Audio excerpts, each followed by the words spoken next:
As a family member or a friend trying to support someone who's got BPD, I think it's important to realise that this is a distressed person, and this isn't something that they can just pull up their socks on.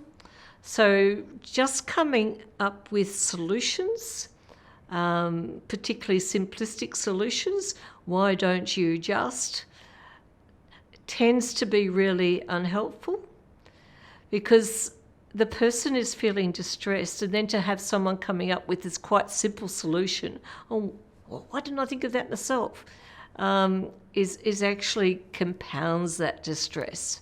So a lot of parents particularly, we're so used to being in solution mode and solving problems, so actually stepping back and allowing some learning for the person to actually engage in some learning.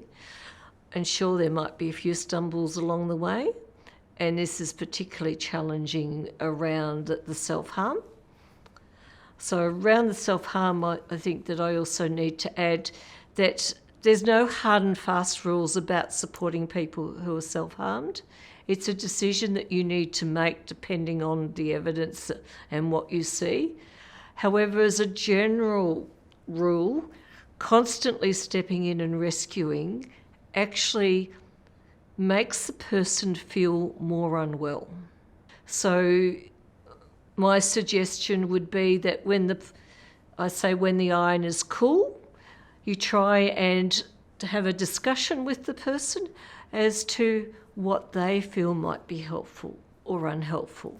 So what they would like me to do when they're feeling distressed. And it's quite possible when you start this conversation that they may actually not be able to articulate something. So it might be going with, when I point to red on the fridge, I'm feeling really unsafe.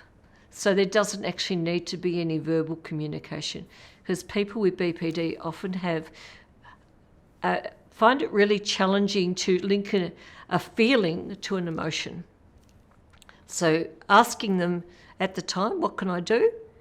They may not be able to answer. And then it's not because they're being difficult, it's just that their mind is just firing on all cylinders and they can't necessarily have some logical thought.